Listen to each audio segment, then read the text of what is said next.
All right, so hey there, what's going on, you guys? If I'm correct here, I think I only have two people actually in here, but that's okay, you know. Um, so we only have two actual comments to start with, so I'll get right to them. The first one is Through the Lens. Hey there, Through the Lens. Nice to see you again. What is the best movie of the year so far? Mine would be Close. It comes out later this year, but elsewhere last year. Okay, so that's kind of a tough question because I don't know. Blueback, I really like that movie. That was really good. Did you see that? Hey, I thought you had to go work early. Thanks for showing up, man. Yeah, but best movie of the year so far, I'd say, is Blueback. I like that one a lot. That was really good. It was a surprise to me. Breezy Cap says, "What's up, man? Hey there, what's going on? Thank you for showing up to listen to me blabber a little bit. Uh, I'm heading to bed. I'll see you do a live stream, man. Thank you. Yes, thank you for showing up and saying hey. But yes, I think you need your rest. I work for a shift too, so I get that. Yeah, you don't need to bring yourself out. Need to see Blueback. Yeah, I really like that movie. I was surprised it was as good as I thought it was because it's a movie about a whale. No, it's not a whale. It's a grouper fish. It's a grouper fish. I'm sorry. It's about a grouper fish and this girl and her connection and how she grows up. And it was really good. It was a surprise of the year to me. So, yeah. I only gone on the stream like 20 minutes ago. Yeah, so Mike is dedicated. In case anybody here doesn't know, Mike is extremely dedicated. He put out a Back to the Future review. Go see it, guys, if you haven't. That's honestly one of my favorite reviews on YouTube right now. Through the Lens. That was a fun stream. Yes, it was. That was not only was that a fun stream, that is probably the most bonkers stream I've been on. So I think everyone had a really good time with it. I was going to see Shazam 2. Can't be bothered. I did see Shazam. I saw it like 45 maybe minutes ago. It's pretty good. I mean, it's a Shazam sequel. Like I don't think anyone thought I was gonna blow anything out of the water. I mean, this is the trailer, so it's not a spoiler. You know, they had the whole Wonder Woman thing, and that kind of was just a payoff of a joke earlier. But yeah, I mean, realistically, it doesn't feel like much anymore because DC's not gonna go anywhere. So you know that's disappointing. I will leave you on question. Why does Man of Steel suck? Just kidding. There's a lot of love. I was scared for a second. Also, guys, I'm so sorry for shoving my face into the screen. The chat's really small, and I need to get glasses. My glasses broke, and I'm having trouble reading. But yeah, it's fine either way. But no, real question. What made you want to do YouTube? Also, what's your goals on YouTube? Man. Okay, so the reason I joined YouTube, this is gonna be a bit of a long story. My brother and I were looking because we like to see my brother and I film movies on our own with our friends and stuff. So we wanted to see other homemade movies. So we typed in homemade Indiana Jones movie on YouTube. And Chris Stuckman's review for his two Indiana Jones movies he made came up. And we watched it, we're like, this is funny. We're like, this guy's funny. He's making other videos. And that's when I found out there are people on YouTube who talk about movies. And I became addicted to Chris Stuckman. I like binged him all the time. Then I found out about the Flickinger. One of my favorite videos on YouTube is the Batman vs. Superman Hilarious review with those two. I found out about Jeremy Johns. And then I started trying to tell my sister about movies. Like I would try to review them to her, but I realized I was like, I'm driving everyone crazy, aren't I? So I was like, you know what? I'm going to take it to the internet. So I finally did. I'm here. And yeah, that's great. My goal is just to have a platform to talk to people because I really like hearing other opinions about movies. I've been enlightened in a lot of ways about that. Wow. See, what did I miss? I tend to stay away from blockbusters now as they seem the same. They are. Yeah, I mean, you're not wrong about that at all. I like Man of Steel. Its tone is what makes it a standout for me. Yes. Man of Steel, I mean, I got his figure right there, even though it's just a toy, essentially. That was like $25. But yeah, I think Man of Steel, people say it's not hopeful. I think that movie is probably one of the most hopeful Superman movies. I still love Superman, the movie from 79 or 78, whenever it came out. But Man of Steel is like my Superman movie. It's in my review why I care about Superman so much. I'm not going to rant about that again. People heard me talk about way too much. I'm an aspiring filmmaker myself, so it's great to see others have the same passion. Yes, my guy. If you are interested in making films, please do. Yes, I love to hear other people making movies. If you ever make a movie, if it's a short film, it's 10 minutes, show it to me. I would love to see it. I'm trying to work on a short film right now. We'll be filming it over the summer, and I'll probably put it on YouTube because there's no way I can theatrically release it. We don't have the funds for that, but it's worth it. All right, let's see. I'm no Snyder nut, but I like the style quite a bit. Watchmen is so underrated. Yes, it is. One of my most things I love doing around is going around telling people, like, I'm not locked in here with you. You're locked in here with me. But yeah, I don't think Zack Snyder is a phenomenal director, but I always respect the passion and work behind his projects. Even if I don't like the movie, I have to look at it and be like, there's work behind that. And I respect that. He has a vision. He's a very unique director, and I respect that a lot. Because I'm not a Snyder bro, and everything like that. I liked some of his DC movies. But, he had some issues. So I'm like, I still don't like Lex Luthor and Batman versus Superman. But the movie's pretty good. I'd love to see it, Rodney, when you make it. I hope so. I hope people will. We're trying to work on this. Like I said, it's a short film. Is the first one, and then we're trying to do a feature film. It's not a real feature film. It's like hour and 10 minutes if our calculations are right. So yeah, we're trying to make like 2 movies. And I don't know. I mean, yeah, sure. I mean, the worst that can happen is it's bad. But I've seen movies that are way worse. So I feel like as bad as my movie could get, it couldn't be as bad as some films I've seen. So yeah. Right now, my focus is to make the best YouTube videos I can, then work from there. I checked out your channel, and yeah, man, I'm jealous. Your videos are way better than mine. Yours seem, how do I put this, a lot more scripted in a good way. Like, they seem better planned than mine, because me is just me sitting down and getting a camera, and then I just talk. And my buddy Anthony has to go and edit me talking for that long. But yeah, your videos are great, man. I'd say, I'm not lying, I'm beginning to go more towards smaller YouTube people for movie reviews, because a lot of the bigger ones, again, Chris Stuckman got me into this, and so did Flickinger and Johns and Sean Chandler and all those people, but a lot of them, I don't know, they're not the same anymore. A lot of them I'm still subscribed to, though. So yeah, I mean, it's all personal preference. Thank you a lot. Of the stuff I talk about are very unknown, which is what I like a lot. No, yes, that's why I like watching your channel. Because everyone talks about a blockbuster. Again, that's another problem I have.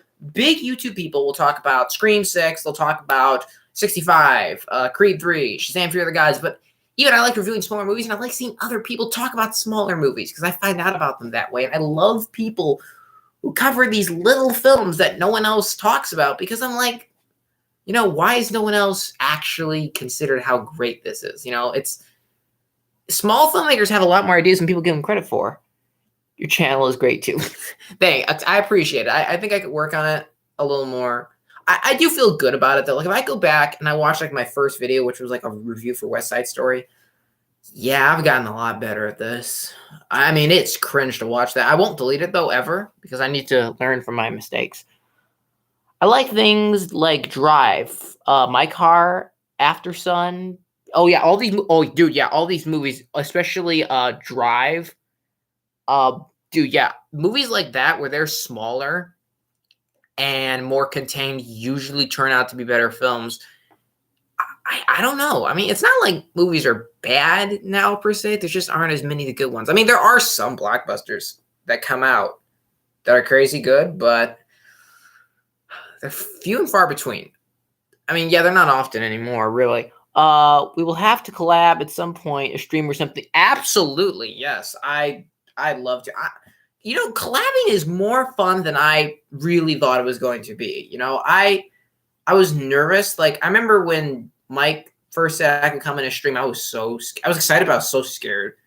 And now I love them. I look forward to being on that stream every time, because you guys are all great. I don't know, the YouTube community is great. I'm on TikTok, and I just kind of make videos about whatever I feel like on there. But TikTok's community, I'm not as big on it as I am the YouTube community. I think YouTube's community is a lot better. Sorry, I lost my mind for a second. Yeah.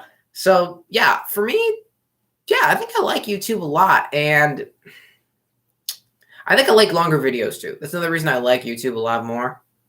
Like I just got through watching a video by FilmSpeak.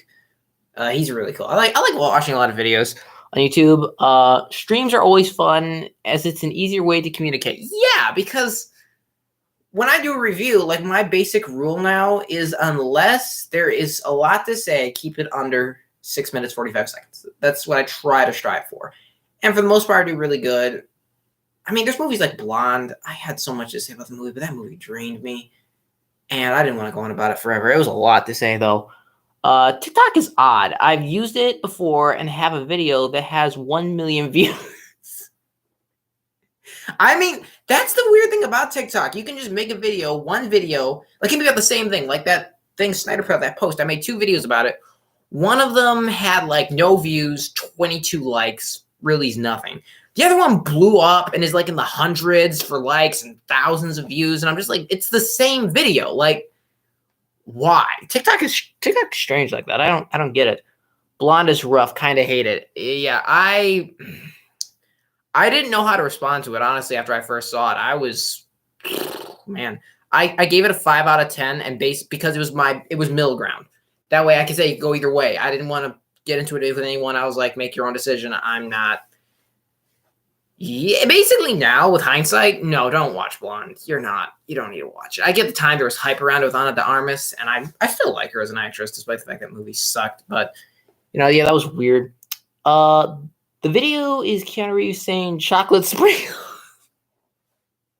Okay, that is actually fair that would have 1 million views, because who doesn't love Keanu? I mean, we got John Wick coming up too. That reminds me, like, I'm really psyched for John Wick 4. There are tons of people all talking about that movie, saying it's the best one, and we just talked about this, but still, I'm happy there's at least one movie left that's good, solid action, because action is dying, if I'm being honest. It's not something I feel like that's a strong suit anymore for cinema. Not that much is anymore, to be honest, but action in particular is struggling. We got the Liam Neeson movies, but those aren't much of anything. I'll see John Wick as it's got one of my favorite musicians in it. Wait, which one? I'm curious. Which I don't know much about the movie for like music wise. I just know that Keanu Reeves is kind of in it, and I've seen the trailers. Like some of the old actors are coming back. Oh, okay. I don't know much about their music, but okay. All right. I mean, now I'll probably, when I hang up on the stream, I'll probably go listen to a little bit of their music then, just to kind of get a handle on it. I mean, we've had a lot of good musicians lately, but also a lot of smaller musicians get into movies. I mean, Billie Eilish, she was like, what, 20, 19? She sang a James Bond theme song. That was crazy. And won an Oscar for it. Like, we're getting a lot of stuff. Your music is fire. Okay, I'll take your word for it. I mean, I haven't listened to it much. Admittedly, I'm always behind on music. I love music, but I'm always behind it because I'm always doing movies. So unless the music's from a movie, I probably don't know about. Like, I listen to movie soundtracks, like not even the singing, just the instrumental, because it's fun and I love it.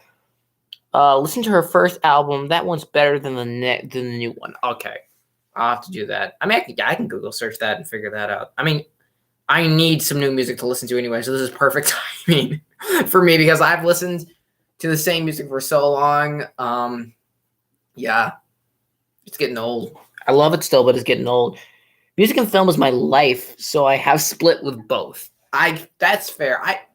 My brother and I just had a question. He asked me. He said, if you could only have one, music or film, which one would you have? And I didn't know how to answer that because both are so integral, I guess you could say the word is. I don't like the idea of having neither one of them. Both of them are such an experience. And they both have had such an effect on my life. I don't know which one I get rid of. Those are some unique options. Yeah. Well, yeah, I just had PTSD of my brother asking me questions, but yeah, he's cool. Well, let's see. Listen to my favorite artist, Phoebe Bridgers. Her music is so pretty. I have everything she has ever released on CD and vinyl. You are a legend. Thank you for still listening to CDs. I I love CDs. Vinyl is great. I will admit, though, I don't have one. My mom has a vinyl, so I'll bring my records over there if I have any. But CDs, man, I miss CDs. I feel weird. I'm in college, but I went back to my old high school for an assignment, and the kids there didn't know what a CD was, the freshmen, and I feel old. I feel old. I didn't know what Riz was for a very long time either, and then everyone was like, the kids are all laughing, and I was like, what are we all talking about right here? Like, what is this? But yeah, that's speaking of college. That's one of my biggest issues right now. Is I had a while where I was going crazy on reviews. I just had tons of time, and now I mean we're going to spring break, but when we're not on spring break, yeah, it's hard to balance college and reviewing movies. I mean, watching them, paying for them, because I don't have a pass, so. Bro, I've got about 200 CDs and starting buying vinyl. All my money goes on records. You know what? I respect that because here's the thing. If for any reason ever the internet wiped out all that music and it wasn't around anymore and you couldn't find it or the internet crashed, you actually have a physical copy, which is more most people can. That's why I love physical media. It's always there in existence, no matter what. And plus, there's something personal about physical media. I feel like you can get a connection to it by owning it. Like you have those memories where you're like, I remember with my, at least for me, I have a lot of personal connections to things. That's partially why I own a lot of these things. A lot of them have a lot of connections to me. I don't know. Yeah, physical media, I'm not a big fan of streaming I'll listen to Spotify or like YouTube music if I'm like, don't have anything around. But yeah, if I can listen to it physical media, sure.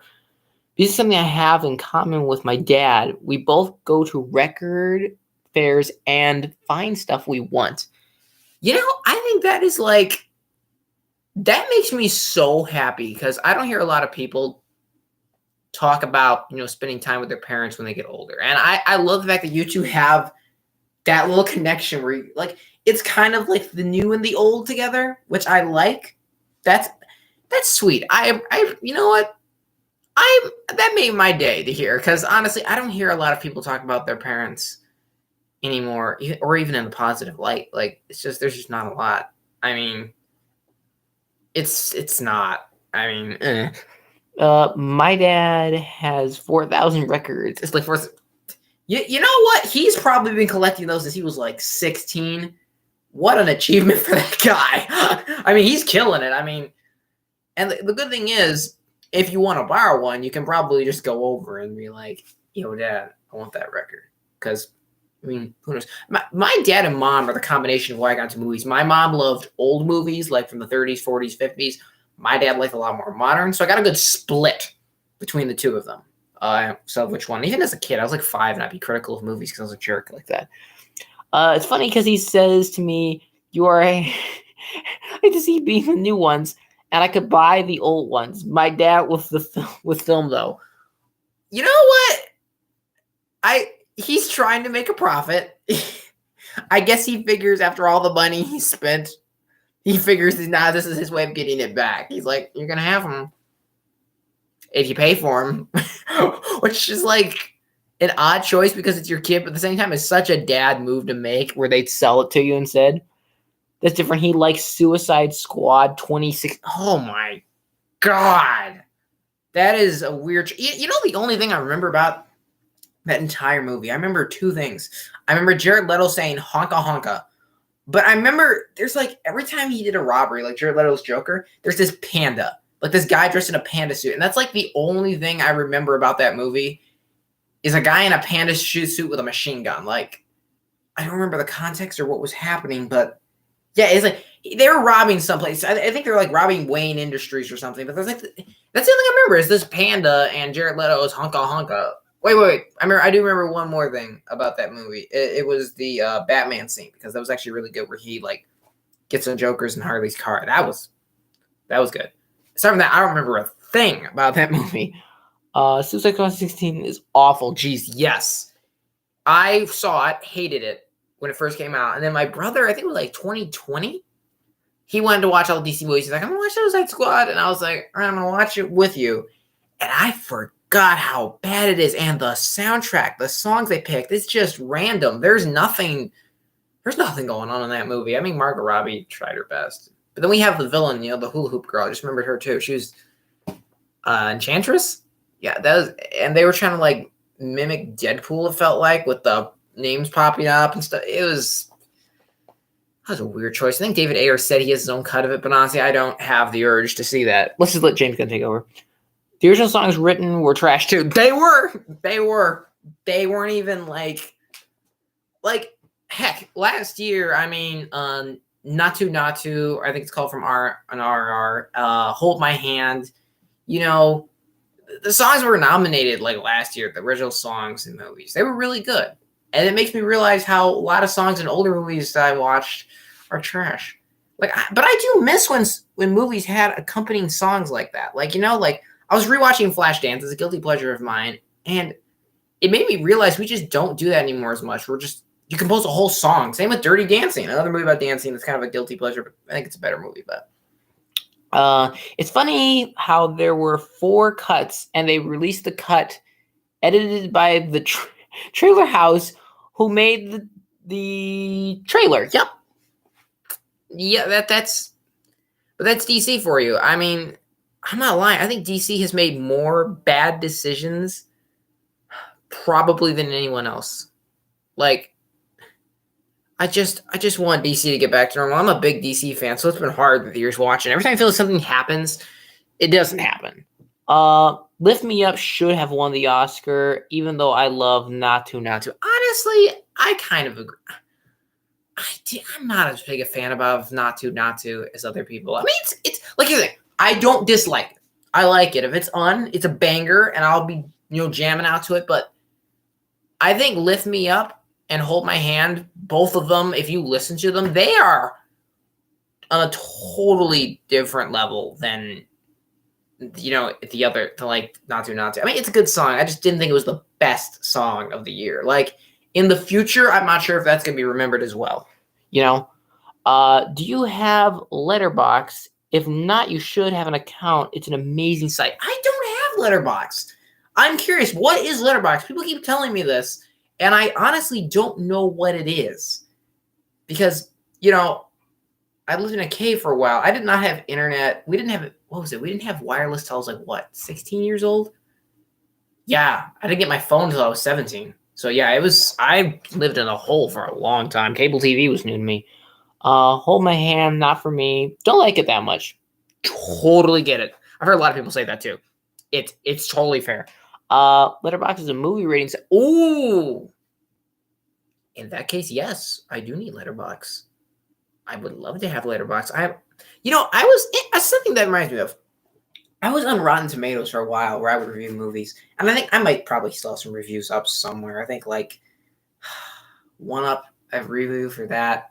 There's a bunch I have reviews for, but like, I do not like Rotten Tomatoes. And I dislike the fact people base their opinion of they're going to see a movie from just reading a Rotten Tomatoes score.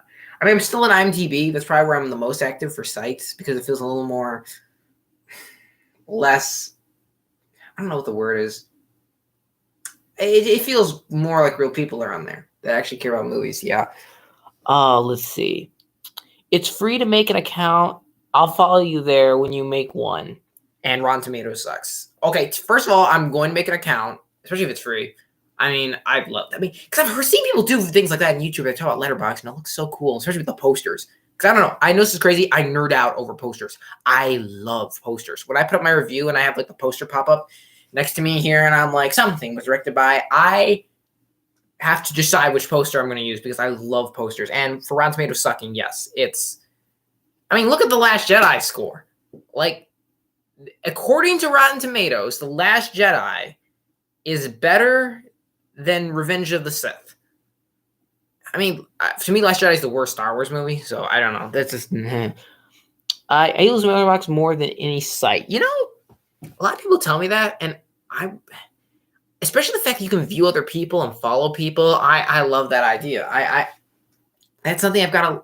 When I'm done here, that's another thing. I'll listen to the music you gave me, and while I'm listening to the music, I will go to Letterboxd. I'll show you how to use it when you get it.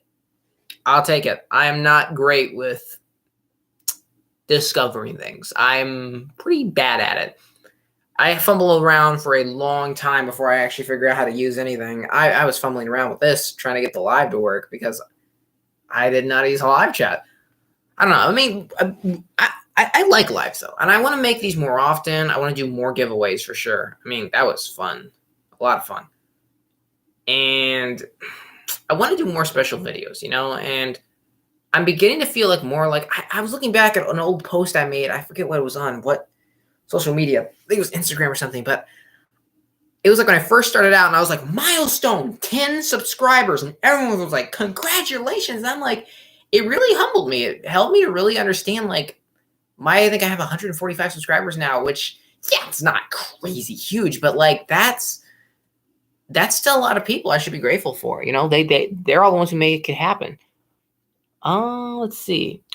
You can log what you've seen each day. Oh my God, I need that movie. I need this then. I need this because I have because I will like go watch a movie in a theater, right? And I'll review it, but I'll come home and I'll be like, you know what I want to do? I want to watch, and I'll go to my Blu-rays over here and I'll pick a movie that I want to watch. So yes, I've seen 1,800 movies apparently. Oh, wow, dude, no, that is phenomenal. That makes me happy inside that someone cares. Dude, you're knocking on 2,000. I mean, how it can't be that hard to see 200 movies. Let's see, like 365 days in a year. If you watch like a movie every day for the rest of this year, you'd be 200. Like, dude, yeah, be proud of that. Bro, you're doing great with the channel. Thanks. Thank you. I appreciate it. I'm always trying to do better. I mean, this isn't 4K, but I've been using a 4K camera recently for my reviews. And again, like I said, my buddy Anthony's been doing the editing, so it looks a lot better. But I don't know. I feel like I can do a little better. I always am trying to improve. Something I realized, again, about a lot of these YouTubers that I initially fell in love with, they've got a lot of pride now, and I don't like that. I do not ever want to become arrogant if I make it big. That's something I just don't like. Like, essentially all I am, like I tell everyone, I'm just a guy who likes movies. I have no film degree or anything like that. I'm just a guy who likes movies, and I say my opinion. And apparently there's 145 people who want to listen to me talk about that. Bearing in mind, I'm 19 and have seen 180. No. In that case, that is an even better accomplishment. And let's put it this way. That's not even counting movies that you probably forgot about you've seen in your childhood. So you're probably beyond that threshold. You're probably like next level, like up here level of how many movies you've seen. And yeah, also the fact you're 19, that makes me happy. I'm 19 too. So I've had a lot of, that's another thing. I've had a lot of people message me and they're like, how old are you? And either it's one of two things. Either they think I'm like 16 or they think I'm like 26. And it's like, either they think I'm old or they think I'm young, which is strange. Hey lads, I have a quick question to ask a moment. I have watched one of your reviews, Brandon. Ah. And you're going to buy a 4K camera as well. Okay. So those are two separate questions, by the way. Yes. Yeah, go right ahead. Tricks Realm. Yeah. Ask your question to Brandon. And also, yes, 4K cameras are great. The thing is, it's a hand-me-down, the one I got. It's not the best. It's a little beat up. It costs a lot for repairs, but... yeah, so... Tricks Realm, if you put in your question, yeah, I think Brandon can answer it for you. Brandon's a goat, so... Oh, you know what? I feel stupid now. Your name is not Brandon. That's right. Well, I knew something was going to go wrong like this, you see, because every time, see, I'm someone, nothing can go perfectly for me. And I was on the stream, I was literally thinking in my house, like, this is going really well. When am I going to make a mistake? I made a mistake. And that's something else I need to work on. I just have to mention that I am shit with names. Like, I'm not lying. I can't remember names. Do you know? Okay, I have to say this. This is sad. I have a professor that I've had since... wait, how long have I had them? I don't know, 2-3 months now. I don't know their name. I don't know their last name. I can't even call them Professor whatever their name is, so I just call them Professor or Sir because I don't know their name, and it's so sad. And I don't know how to email them because I don't know their name. I'm sad. It's all right. Don't worry about it. Thanks, I appreciate it. Okay, so I'm just wondering, have either of you watched Netflix show Copenhagen Cowboy? It's a Nicholas Winding Refn series. No, I've actually never heard of it. Is it good? Like, if you watched it, if you have, tell me if it's good or bad, because I mean, I'll check it out. My name is Josh, if you're wondering. Okay, yes. Okay. My apologies, Josh. Oh God, some days, I'm one of those people where I make mistakes and I think about it all night, and I'm just like, damn. And that's what I'm gonna be doing tonight. So, from the director of Drive, which I love. Yeah, you were just talking about Drive. In that case, yeah, I'm gonna have to check out the show because, yeah, and also Netflix's quality has gone up this much recently. It's not a lot, but it's a little bit. Yes, I like it, but I'm the minority. Oh, so it's like one of those. But you know what? If you like it, don't let anyone sway you, no matter what. I mean, I don't care who says they don't like. If you like something, stick by your guns. That's what I always say. And now, if you obviously come to believe, like you watch it, like, I changed my mind. But like, if you really enjoy it, yeah, stick by your guns, man. And I'm gonna take your word for it. I'm gonna go watch it, and I'm gonna look at it positively. I'm not gonna be mean. The music is dope if you like EDM. I mean, yeah, the only music I really don't like is opera. I've always said that. I really like 8-bit music too, by the way. I just had to say that. But yeah, I don't listen. I was just telling you, I love listening to soundtracks. So I will 100% go and look up the soundtrack too and just listen to that. It's a very out there show from what I've seen. It seems to be style over substance, but I like that sometimes. Me too. You know someone who directs a lot like that, Baz Luhrmann. J.J. Abrams too. Both of those guys have a lot of style. Like, I mean, it's big, but that's about all they have on their movies. Like, that's kind of feel about The Rise of Skywalker. Now, don't get me wrong, I kind of like The Rise of Skywalker. I know I'm not supposed to, but it looks great. The Rise of Skywalker, it looks fantastic, but the story is just there. Like, there's ships buried in the ice, which I don't understand, which is fine, but it's weird. EDM hasn't aged well. I was listening to Tron Legacy soundtrack before this. Listen to that as well, Rodney. Okay, I'm gonna that one. I'm gonna real quick just bookmark in my phone just so I can have it. Yeah, let me see. Yeah, there we go. Okay, now I have something to listen to later. Babs drives me nuts. I feel like I've dropped my head in a bowl of coke watching his stuff. Okay, that is not a lie. I showed my brother Moulin Rouge, and he was just like, he was literally, I'm not lying, physically exhausted, like, partly through it, but he loved it. He loved Moulin Rouge. I mean, that man, he's got way too much energy. The editing's always like, it's like, okay, yeah, Baz, slow down. Lehman is a good comparison, but I think not as much deeper and better. I mean, in that case, I'll probably like it then. I'll probably like it. Elvis is such a mess. I want to talk about that. People are all saying Elvis got snubbed at the Oscars, and I don't agree, because I'm going to keep saying what I've been saying. Elvis as a movie is all right. The only reason that movie is watchable to me is Austin Butler is phenomenal. That's like the only reason that's watchable, because Tom Hanks is terrible. Pretty much all the performances are terrible. Austin Butler and the music is like the only reason that movie is watchable to me. And I like it for that reason, but like if I stopped watching Austin Butler and actually just watch the movie, I mean, geez, it's all over the place. It's crazy. Baz is exhausting. So true. Oh my God, yeah. But Baz Luhrmann, he can tire you. I think his most restrained movie, I don't know, which would be his most restrained? I almost want to say Romeo and Juliet, but even then, that is insane. Moulin Rouge is definitely probably his craziest. That's where, I mean, nothing makes sense in that movie, but it's kind of the charm too, but it's weird.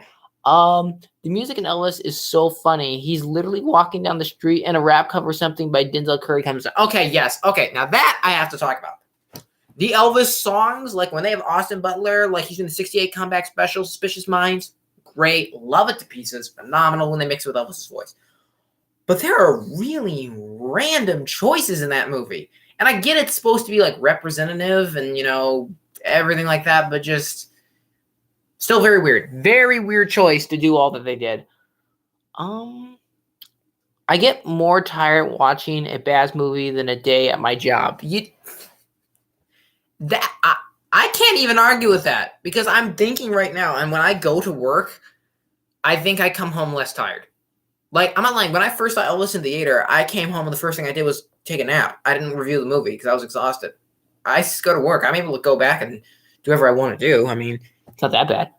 I think the best movie may have been called Strictly Ballroom. I think it was his first. Yes! Yes, Strictly Ballroom. Now that, because his style complements that. And he wasn't too crazy with it, but he's crazy enough that it worked. So yes, that is actually probably a very valid point. Strictly Ballroom is, I've seen that movie like once, like 2 years ago. I really need to revisit it, but maybe in rewatch it would be better or worse. I'm not actually sure, but yeah.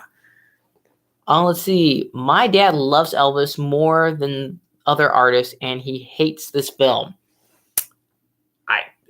I'm not going to lie. The way you describe your dad, where he loves that records and music that much, if there's one person to say this movie is not good, it would be him. He sounds solid. I mean, so Austin Butler was good in here. Like I said, he made me an Elvis fan. Like, now I like Elvis, but the movie, guys, like, if you took Austin Butler out of that movie, I think the movie's trash. Like, if you had gone with the original people they wanted, like Harry Styles or Ansel Elgort, that movie would have been a flop. I guarantee it. I don't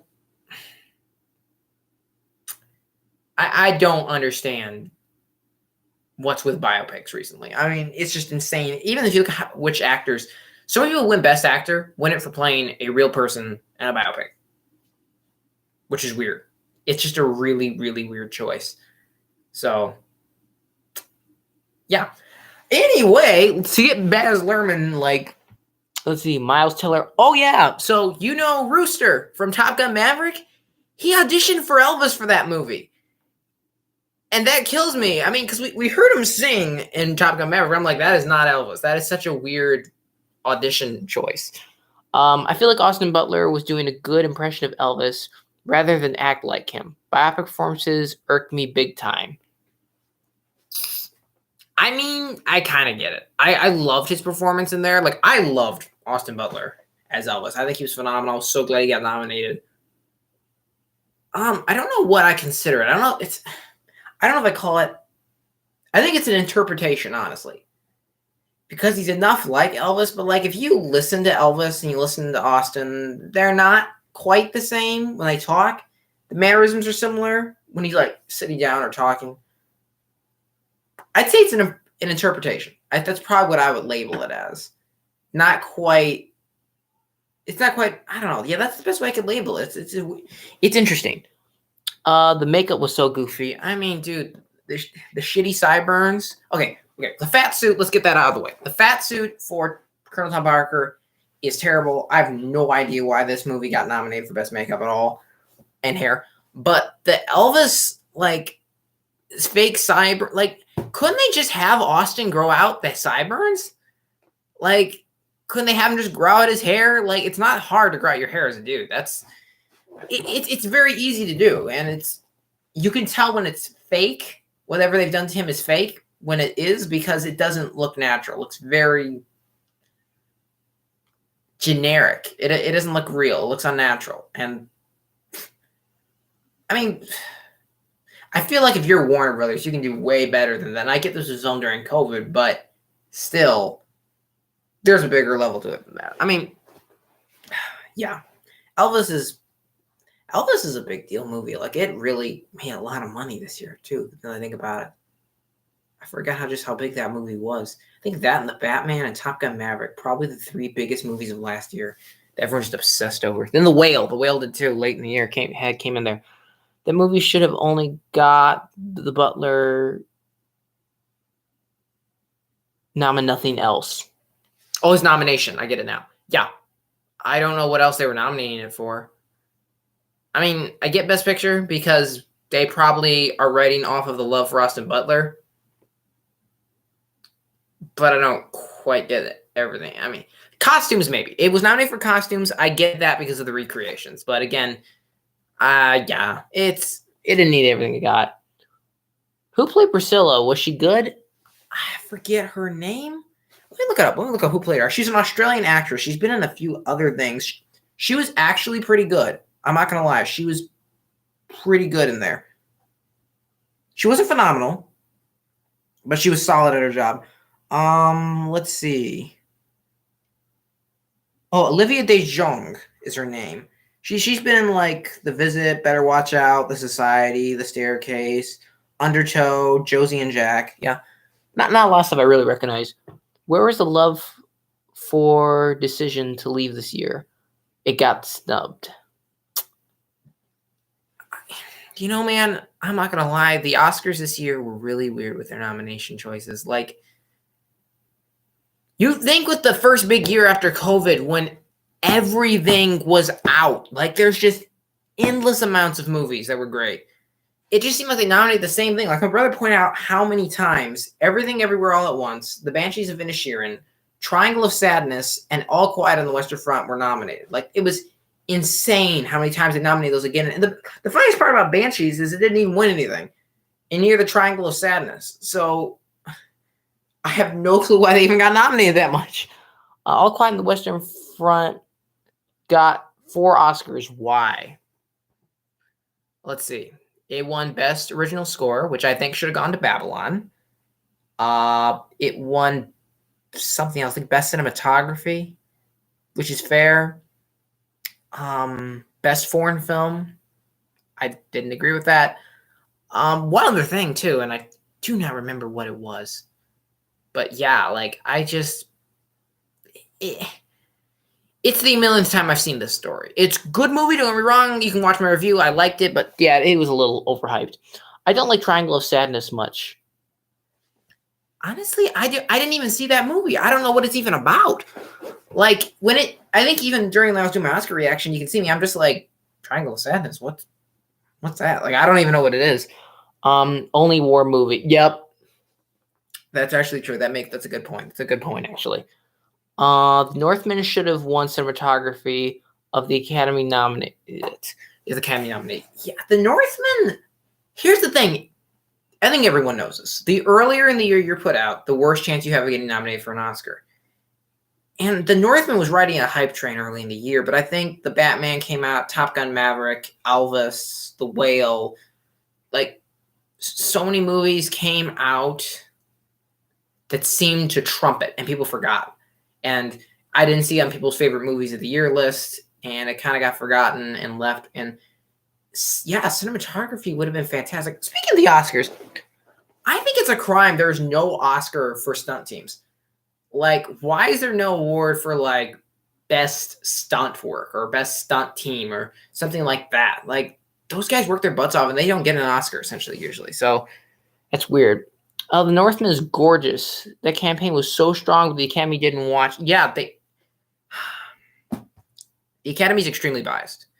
Like, a per example is, I've seen a lot of people message me, and they were like, why did Austin Butler, because I think the Brendan Fraser, Austin Butler thing, I put out a poll on my channel. It was basically split between people wanted those two the most for Best Actor. People were like, well, why didn't Austin Butler win Best Actor? And why didn't Stephanie Hsu win for Everything Everywhere All at Once? And like I was telling them, like, because the Academy's biased and young people will not get an Oscar. That's just the way it is. If you're a young actor, you most likely will never win an award. You have to be probably like 45 or older, unless you've totally blown them out of the water, which hasn't happened in years. I mean, even the Best Picture winners now are usually these melodramatic, boring things. Yeah, it's just, I don't know. The Oscars, I've become very disenchanted with recently. They're not... I feel like they've also forgotten what Best Picture means. However, the movie Ke Huy Quan and Harrison Ford was fantastic. I loved it. That made my day. I wanted Paul Mescal to win for Best Actor. Jamie Lee Curtis was a weird win. Didn't like that. Okay, so Here's the sad thing. My brother and I both pointed out. I think Paul. I can't read his last name very well. I'm sorry. But when he was nominated, it just felt like he was the one guy who never stood a chance because it felt like everyone was hyped for everyone else instead of him. And then for Jamie Lee Curtis, like a lot of people said. Now I had said that okay. Here's how it goes. I wanted Jamie Lee Curtis to win the Oscar just because I like Jamie Lee Curtis subjectively, but objectively, why did she win that Oscar? You know what I mean? Like.